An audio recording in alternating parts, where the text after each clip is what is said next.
Bonjour à tous, merci de nous retrouver pour un nouveau numéro de 100% Quintet, un Quintet qui se disputera en ce samedi 19 février, une nouvelle fois sur l'hippodrome de la Côte d'Azur, à savoir à Cagnes-sur-Mer. Il s'agit de la quatrième épreuve du programme, le prix Jacques Géliot, un handicap divisé, disputé sur 1500 mètres de la piste en gazon.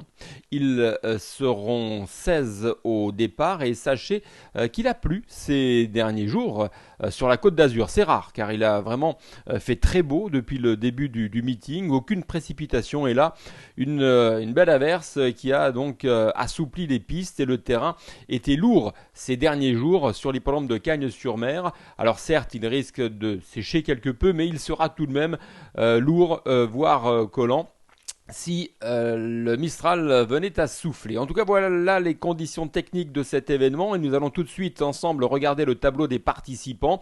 Je le disais, ils sont 16 chevaux âgés de 4 ans et au-dessus qui ont une certaine expérience de ce genre de tournoi. En tout cas, tout en haut, vous avez l'As Norwegian Seer qui n'est autre qu'un lauréat de Quintet, un Quintet qui s'était disputé le 21 janvier dernier et Norwegian Seer avait devancé notamment Carlton Choice ou encore des chevaux qu'il retrouve sur son chemin à l'image de The Light Freedom, Vautrin, Aiguerre d'Argent ou encore Romero, mais vous l'imaginez, sa marge de manœuvre est maintenant réduite. En haut de tableau, vous avez également Pegasus, le numéro 3 associé à Christophe Soumillon, qui détient une chance régulière dans cette compétition. Attention au retour du 4, Jazz Hennessy, le numéro 6, Romero, dont l'entraîneur Nicolas Perret nous invite à le racheter. The Life Freedom a montré le bout de son nez donc dans une course de référence.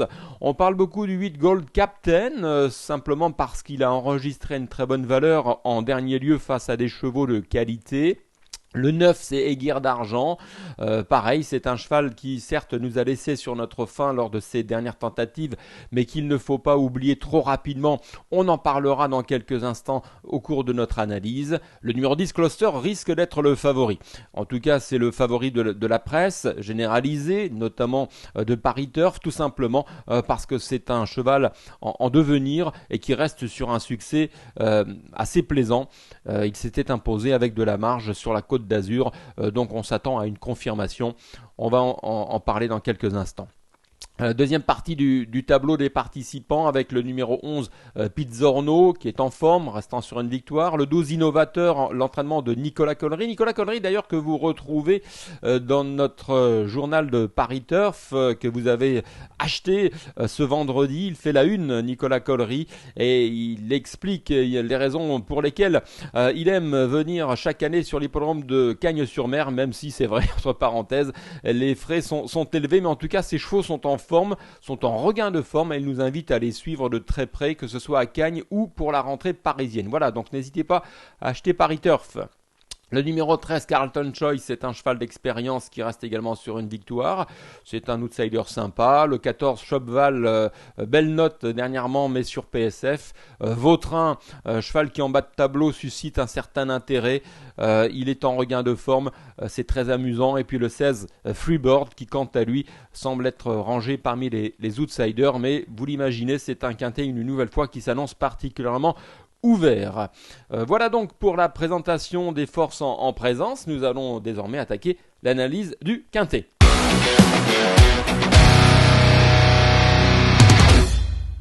Avec mon favori, il s'agit du numéro 10, Closter.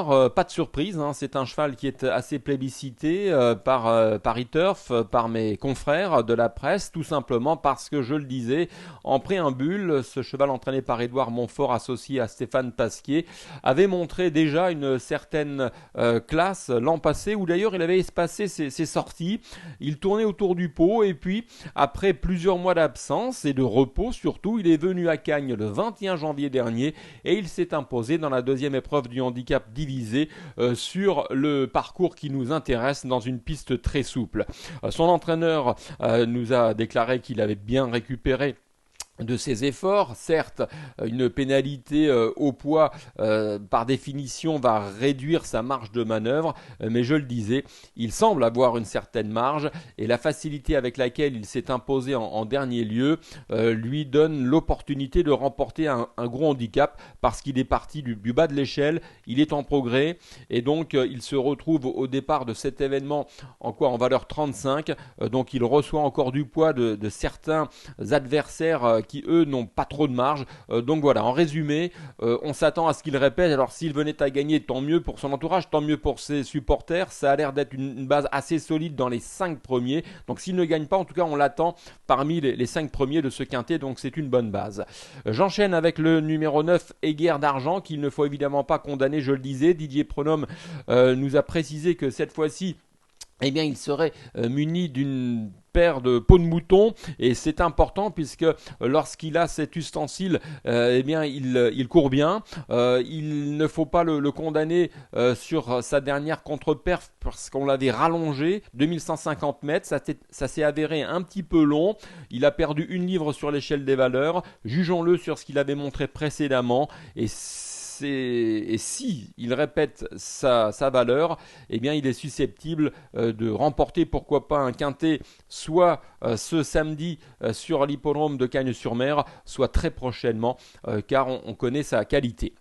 J'enchaîne avec le numéro 3, Pegasus, associé donc à Christophe Soumillon, le tandem avec Fabrice Vermeulen, un tandem redoutable évidemment chaque hiver sur la côte d'Azur. Pegasus, vous le connaissez, c'est un cheval d'expérience, il a 7 ans, il alterne ses sorties dans des courses à condition, que ce soit des réclamés, des courses à condition ou des handicaps, mais c'est surtout un cheval qui sera avantagé par l'assouplissement du terrain, parce que c'est un cheval de terrain lourd. Alors certes, en valeur 40, sa marge est assez réduite, mais c'est un cheval qui a entretenu sa condition physique tout au long de l'hiver, que ce soit à Deauville ou à Cagnes-sur-Mer, une distance qui va lui plaire.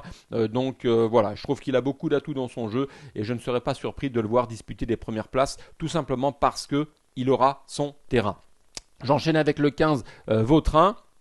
Alors Vautrin, c'est un cheval qui est également en regain de forme, d'expérience. Il a 7 ans, il est descendu à Cagnes-sur-Mer, où il avait terminé à la 6e place du quintet de Norwegian Sir. Il avait assez bien couru les fois précédentes sur l'hippodrome de Deauville.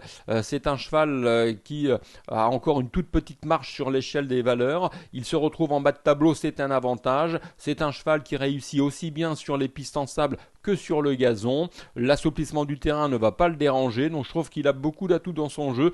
Seul éventuellement ombre au tableau, ce serait le fait qu'il court assez régulièrement, mais on a vu que Mathieu Boutin n'hésitait pas à le faire avec son effectif qu'il a descendu à Cagnes-sur-Mer, et qui est arrivé avec une certaine fraîcheur, et donc les courses s'enchaînent avec ses chevaux, mais on le voit, ça fonctionne puisque Mathieu Boutin a enregistré plusieurs succès depuis le début du meeting. J'enchaîne avec le numéro 4, Jazz Hennessy, qui a effectué une course de rentrée à Cagnes le 17 janvier, après avoir terminé la saison 2021 mi-novembre. Une course de rentrée discrète, mais on l'oublie, voilà. Jane Hennessy est une jument qui avait besoin de ça. Écoutez, elle avait signé plusieurs succès l'an passé, elle est encore toute neuve, elle a très peu couru. C'est manifestement une jument qui va trouver sa voie, une pouliche qui va trouver sa voie à ce niveau de la compétition. Alors certes, elle est en 40, ce n'est pas facile, mais je le répète, elle va certainement gagner en conditions physiques là-dessus. Une distance qui est à sa portée, un terrain aussi. Je trouve qu'elle a quelques atouts, et ça me semble amusant de tenter sa chance avec cet outsider.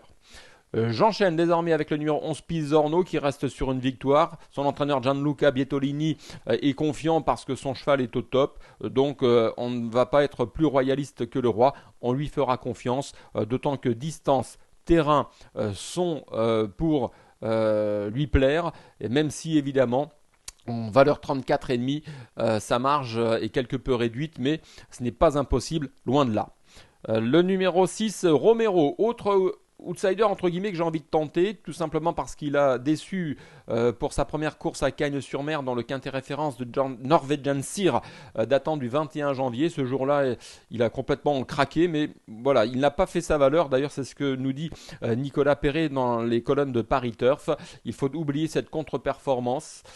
C'est un cheval qui précédemment, en 2021 et notamment en 2020, puisqu'il avait connu une petite interruption de carrière, avait montré des moyens, d'évidents moyens. C'est un cheval qui va se plaire sur cette distance et sur ce terrain. On attend des progrès de sa part. Donc ceux qui cherchent à spéculer, n'hésitez pas à lui faire confiance. C'est un cheval qui sera associé à Théo Bachelot. J'enchaîne avec le numéro 13, Carlton Choice. J'avais envie de faire confiance à ce cheval en grande forme. Alors certes, il a 8 ans, il monte de catégorie, mais il avait très bien couru, on s'en souvient, dans le prix Charles Gasteau, où il avait terminé à une tête de Norwegian Seer. C'est un cheval qui est en forme et qui aime particulièrement l'hippodrome de la Côte d'Azur, associé à Hugo Boutin, le fils de Mathieu, avec lequel il s'entend parfaitement bien. Maintenant, il a hérité du 16 dans les stalles de départ, il va donc falloir pianoter, mais on fait confiance à Hugo. En tout cas, il fait partie des nombreux outsiders susceptibles de pimenter les rapports de cet événement. Le numéro 8, je le disais, Gold Captain, qui le 24 janvier dernier à Cagnes, ma foi, s'est intercalé entre Ursuli Mandarin.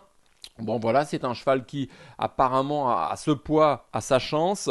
Le numéro 12, Innovator, entraîné par Nicolas Collery, ne doit pas être oublié trop rapidement. 13e le 11 février dernier sur 2150 mètres. Voilà, on revient sur un 1500 mètres gazon qui devrait plus lui convenir. Donc c'est l'une des nombreuses chances de la course, j'ai envie de dire. Et puis, dernier cheval qui me semble détenir aussi une chance, c'est évidemment le numéro 7, The Life Freedom, qui avait terminé 5e du quintet référence de Norwegian Seer. Voilà, en ce qui concerne mes préférés, tous ces chevaux qui me semblent détenir une chance, en tout cas une chance de finir dans les 5 premiers, on va tout de suite enchaîner avec notre choix pour un récapitulatif.